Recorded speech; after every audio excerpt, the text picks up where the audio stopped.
Ya.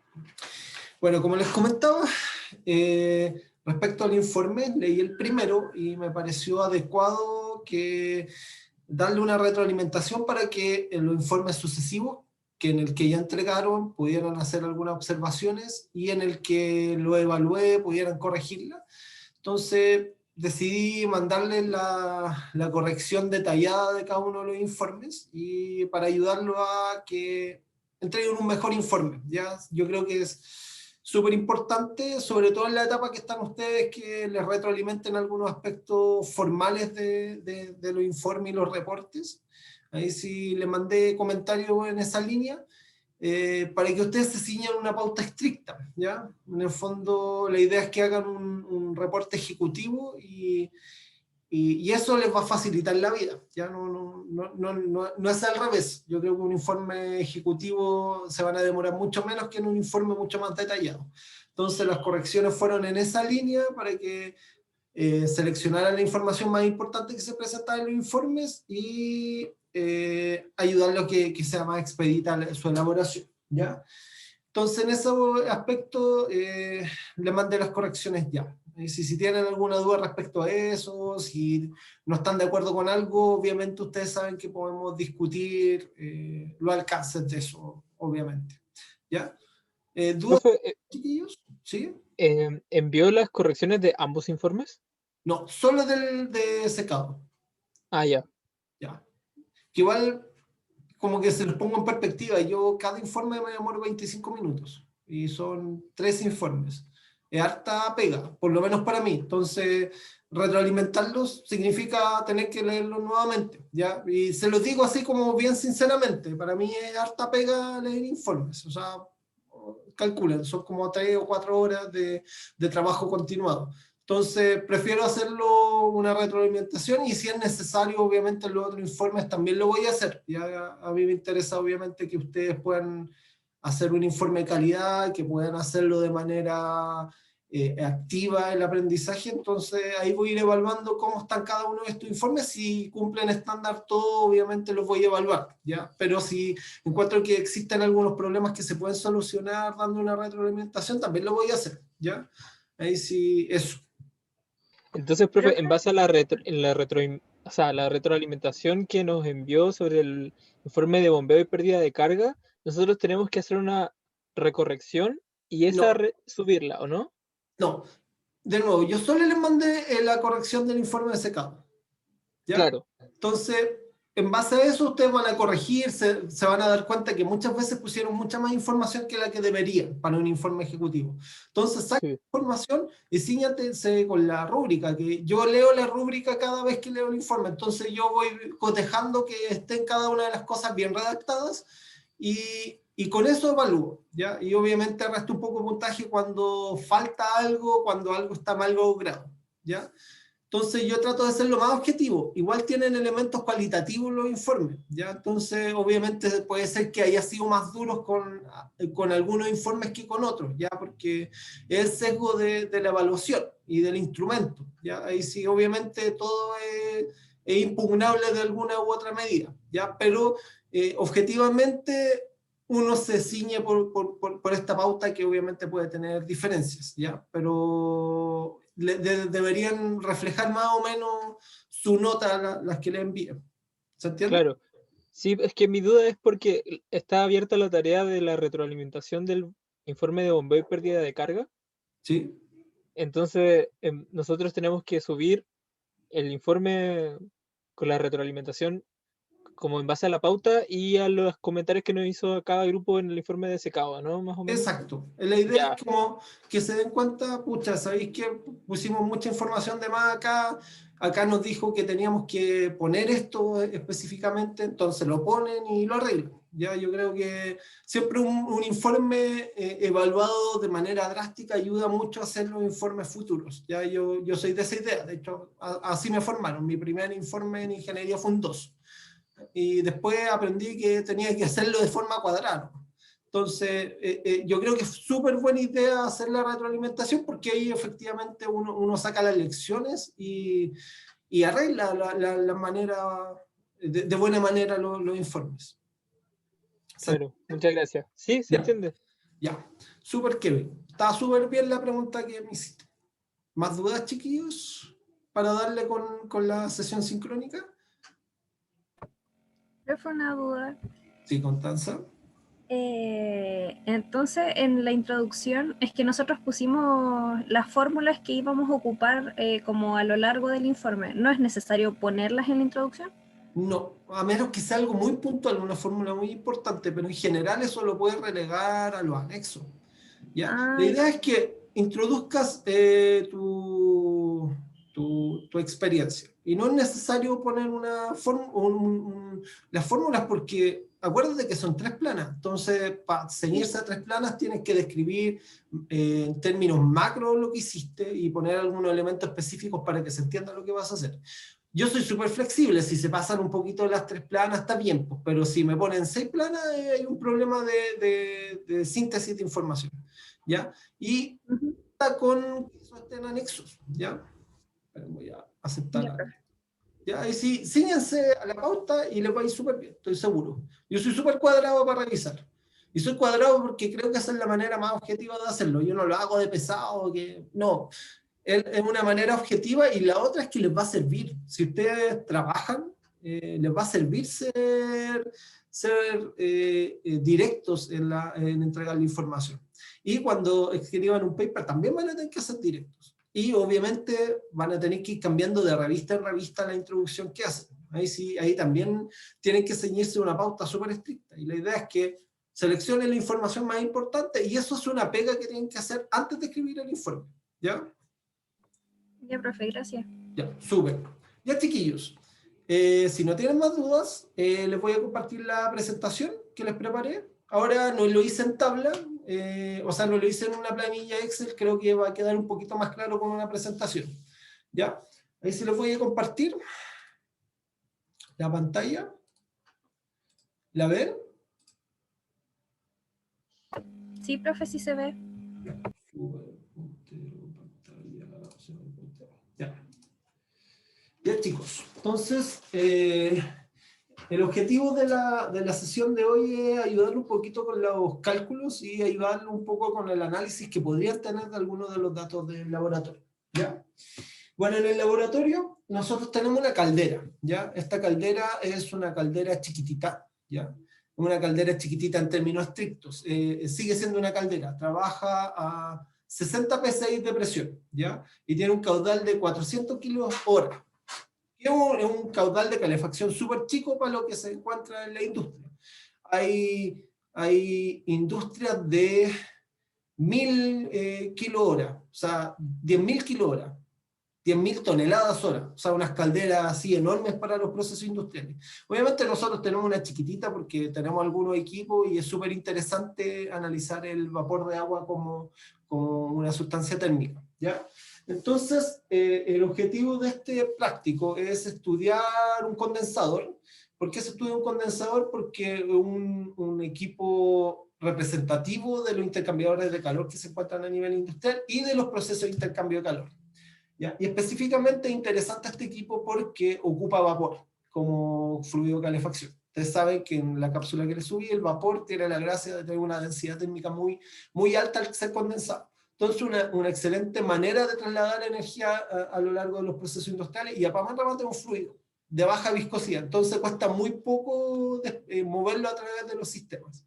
¿Ya? Tiene algunos peligros inherentes como alta temperatura, alta presión, pero eso se puede manejar con cañería especialmente diseñadas para su uso. ¿Ya? Entonces, este equipo cuenta con una entrada de vapor de agua donde lo estoy indicando. ¿Ya? Este vapor de agua entra a una cámara de nuestro intercambiador de calor, llena completamente el espacio entre los tubos y es retirado por la parte inferior por una trampa de vapor que es un dispositivo para separar el vapor de agua del líquido condensado. De esa manera, como yo quiero hacer que el equipo funcione de buena manera, conservo el vapor dentro de nuestro equipo y este se va condensando a medida que intercambia calor con el líquido que está fluyendo en los tubos de nuestro intercambiador de calor. ¿Eso qué produce? Condensado de vapor de agua que se relaciona con el calor latente de vaporización que se va entregando al líquido que yo quiero calentar, y con un aumento de la temperatura del agua que fluye por los tubos de nuestro sistema. En este caso, acá está la entrada de agua y acá está la salida. Entonces va a haber una temperatura menor en este termómetro que en este de acá, para cuantificar la diferencia de temperaturas que sufrió. Además, existe un instrumento que se llama placa de orificio, que nos permite medir a partir de la diferencia de presión con este manómetro el caudal que está pasando por esta cañería de aquí. Entonces, de esa manera, yo puedo determinar el calor que recibió efectivamente el agua que estoy calentando del vapor que se está condensando dentro de nuestro equipo. Acá, el equipo, para maximizar el área de transferencia de calor, tiene 14 tubos, 7 de los cuales se ocupan para que entre el agua y 7 para que salga el agua. ¿Ya? Y se dice que tienen una distribución en triángulo porque tienen una distribución triangular los tubos dentro del intercambiador de calor. Estos tubos son de cobre, ¿ya? De media pulgada, y la carcasa del intercambiador de calor es una cañería de acero en carbono de 4 pulgadas, ¿ya? Entonces, de esta manera se forma este intercambiador de calor, que es un condensador de tubos. ¿Quedó claro, chiquillos? Esa es como la configuración de nuestro equipo. ¿Dudas? ¿Quedó claro? Ya. Sí, profe, está claro. Ya. En la parte inferior, nosotros vamos a cuantificar la cantidad de masa condensado con un balde y con una balanza. Entonces, de esa manera, como nosotros sabemos que todo ese líquido se condensó y entregó calor latente, nosotros sabemos la cantidad de calor que se entregó, y con el caudal y la diferencia de temperatura sabemos la cantidad de energía que se entregó. Entonces uno hace una comparación entre ambos tipos de energía, y con ese calor promedio que se intercambió, uno calcula el coeficiente global de transferencia de calor.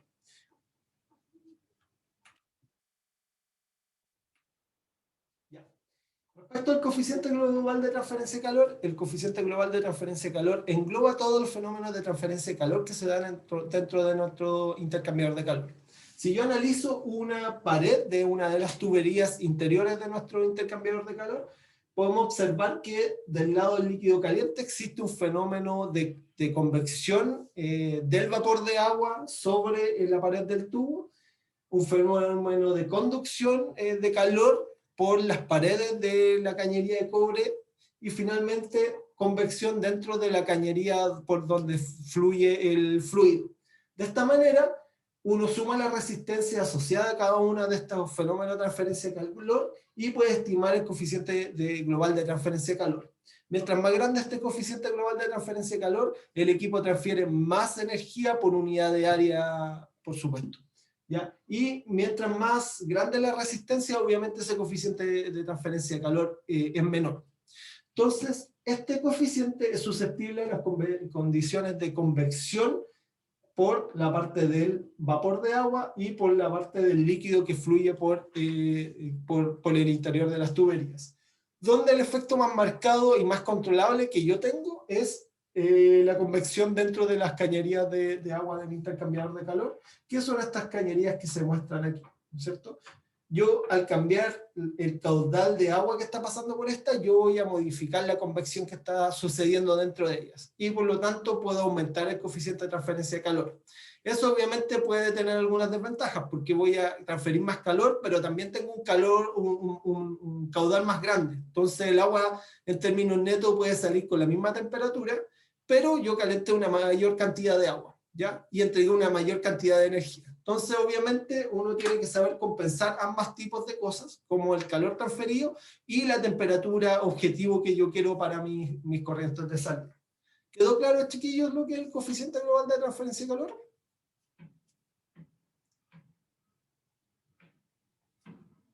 Sí, profe, quedó claro. Este coeficiente global de transferencia de calor, que nos habla o nos permite estimar el calor o la potencia de calor transferida por nuestro equipo.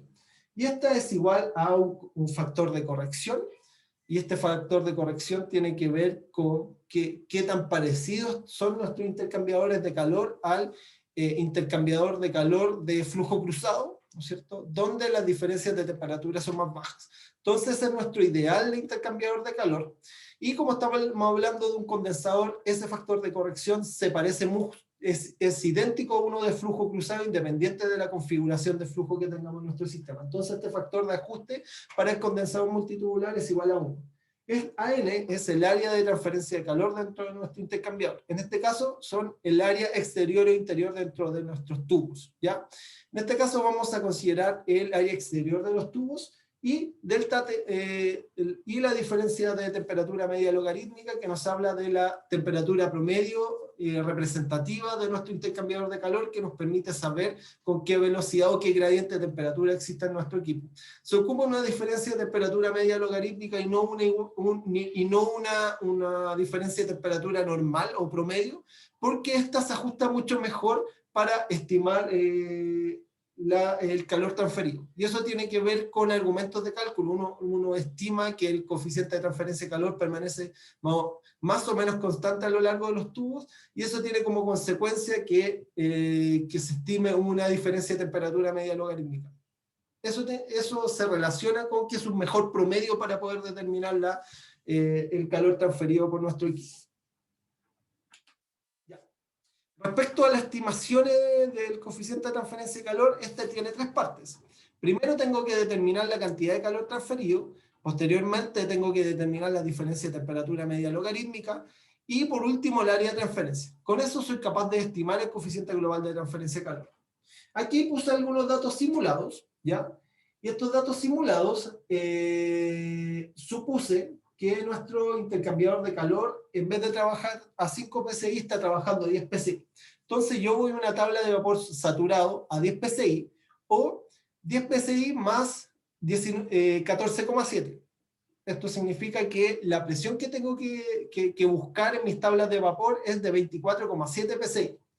En esas condiciones de presión, ¿no es cierto?, de vapor saturado, la temperatura es 115,2 grados Celsius, ¿ya?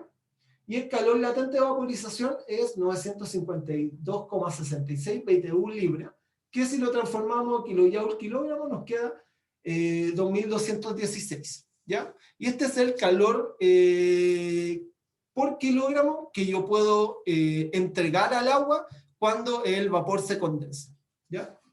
Entonces, de esta manera, el vapor entregado por el vapor de agua que se condensa es la masa de condensado, que yo la puedo cuantificar con un balde, ¿no es cierto? Yo pongo un baldecito, un recipiente para ir recolectando el agua que está saliendo de mi intercambiador, y yo sé que esa agua se correlaciona con la cantidad de vapor de agua que condensé.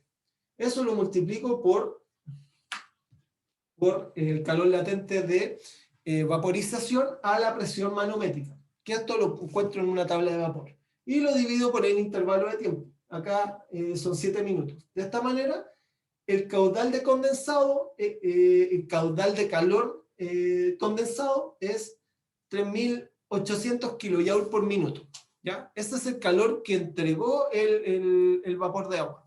Obviamente ese vapor, si yo voy y analizo el intercambiador de calor, se puede haber condensado por 2 posibles formas, ¿no es cierto? Se puede haber condensado por los tubos interiores del intercambiador de calor, porque está pasando agua fría por dentro, o por la parte exterior del intercambiador de calor, dado que este intercambiador de calor está en contacto con el aire y puede intercambiar calor con los alrededores. Entonces, este calor que estamos estimando acá tiene que ser mayor que el calor que recibieron el agua de calentamiento, ¿ya? Y eso es por un tema termodinámico. No debería ser menor. Si es menor, significa que el equipo tiene una fuga de calor dentro, o una fuga de fluidos. Eso pasa cuando uno de estos tubos, por ejemplo, tiene una fuga. Probablemente debido a esta fuga, el vapor de agua que está rodeando el tubo va a tender a ingresar dentro de uno de estos tubos, y lo que tiene como consecuencia es que va a ir calentando el agua de salida, mucho más que lo que uno desearía. Entonces, obviamente, es un indicativo de que el equipo está funcionando mal cuando los balances de calor no son consistentes entre ellos, ¿ya? A todo esto, es muy probable que sus datos de laboratorio tengan ese problema. ¿Por qué? Porque el equipo efectivamente tenía varias fugas. Entonces, esas fugas van a revelar un problema dentro del equipo y lo tienen que analizar como tal. Entonces, si los balances de energía no le calzan, o sea, el calor condensado es mayor que el calor que recibió el agua de calentamiento, es un indicativo de que el equipo probablemente tenía fugas. ¿Ya? ¿Está claro, chiquillos? ¿Cómo se estimó el calor condensado?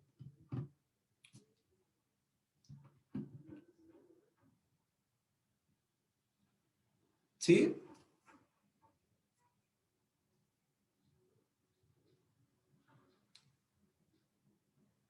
¿Está claro, chicos? ¿Recapitulo o vamos bien?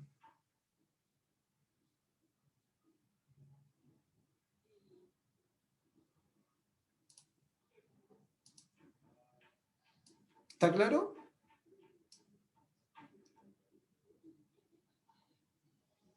¿Me escuchan, chiquillos? Sí. Ya. ¿Quedó claro? Sí. Ya. Le voy a seguir. Ya. Dado este calor que entregó el vapor de agua al agua de calentamiento, ahora debo determinar la cantidad de calor que recibió el agua que yo estoy calentando, que lo vamos a hacer en la siguiente diapositiva. La cantidad de calor que recibió el agua es el caudal de agua que está pasando por las cañerías, la densidad del agua por el calor latente, no, este es el calor específico, por la diferencia de temperatura del agua en la entrada y la salida. De nuevo, buscamos el calor específico del agua en el rango de temperaturas. En este caso, el agua se calentó de 18 a 53 grados Celsius. ¿Ya? Entonces, buscamos el calor específico del agua entre 18 y 53 grados Celsius, y aproximadamente 4,18, y la densidad del agua, que es 1000 kilogramos metro cúbico. Y de esta manera, con la diferencia de temperatura, determinamos el calor que recibió el agua, que en este caso es 3516 kJ por minuto. Fíjense que este calor de acá, que acabamos de determinar, es menor que el calor que habíamos determinado en la diapositiva anterior, que es el calor que entregó el vapor de agua, lo cual está súper consecuente. ¿Ya? Esto es un ejercicio simulado. Lo que ustedes tienen son datos reales. Ahí sí probablemente les den inconsistencia y obviamente tienen que discutirlos. ¿Ya? Tomando este calor, ¿no es cierto?, con el caudal volumétrico, entonces ustedes toman los 24 litros por minuto y lo transforman a metros cúbicos por minuto, para que ambas unidades o ambos tipos de calor tengan exactamente las mismas unidades y yo los pueda promediar sin ningún problema. Entonces el calor que voy a utilizar para poder estimar mi coeficiente global de transferencia de calor es 3657 kJ por minuto. La próxima diapositiva, ahora vamos a determinar la diferencia de temperatura media logarítmica. Esta diferencia de temperatura media logarítmica nos habla del promedio de temperaturas o el promedio de diferencias de temperaturas que sufre nuestro fluido. En un comienzo, dado que el agua, este es un intercambiador en flujo cruzado, entonces el agua de calentamiento, el agua que sale de nuestro intercambiador se contacta con el vapor saturado, que tiene una temperatura de 115,2 grados Celsius. En ese punto del intercambiador existe una temperatura de 62,5 grados Celsius.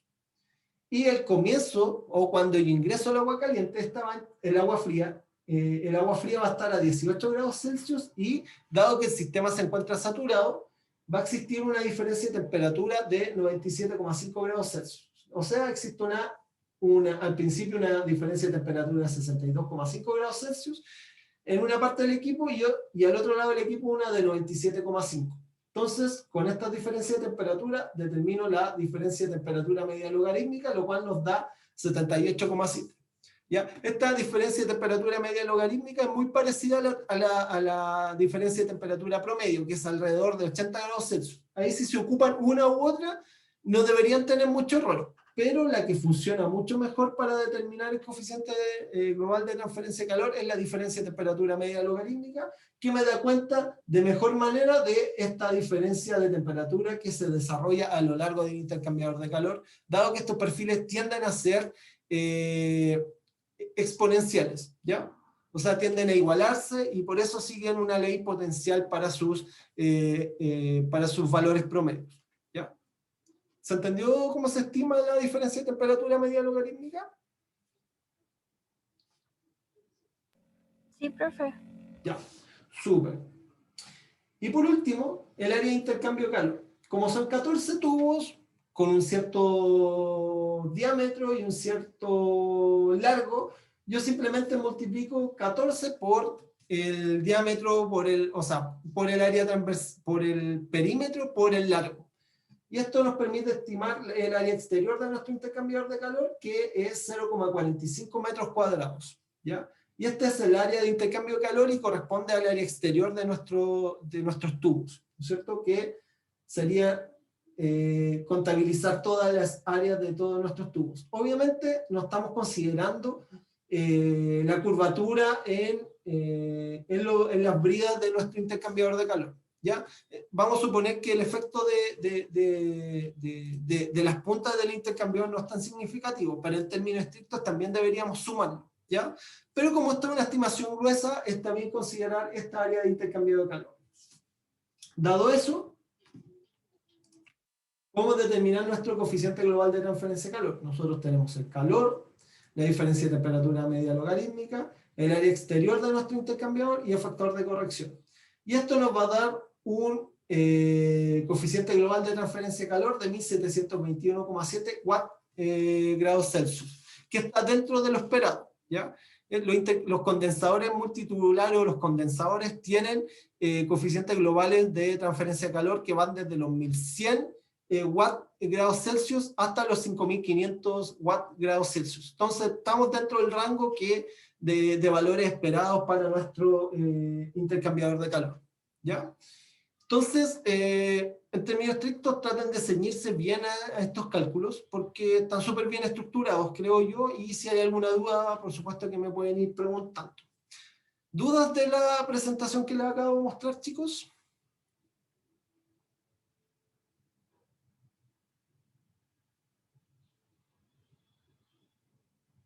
No, profesor.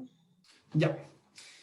Como comentario general, como ustedes están analizando el coeficiente global de transferencia de calor en dos condiciones de convección distintas, ustedes deberían observar cambios en los coeficientes globales. Entonces, lo ideal es que analicen los cambios que sufrieron esos coeficientes globales de transferencia de calor en función de las condiciones de convección y ver qué tendencias deberían tener y qué obtuvieron realmente y discutir las diferencias que podrían existir entre ambos en el informe. ¿Ya? Eso es lo más importante de todo, las diferencias, que expliquen bien los valores que significan y obviamente discutir las diferencias y sacar conclusiones al respecto. ¿Ya? Eso es lo más importante de los informes.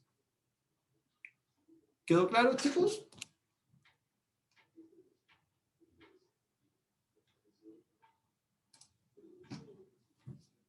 ¿Alguna duda de lo que les expliqué?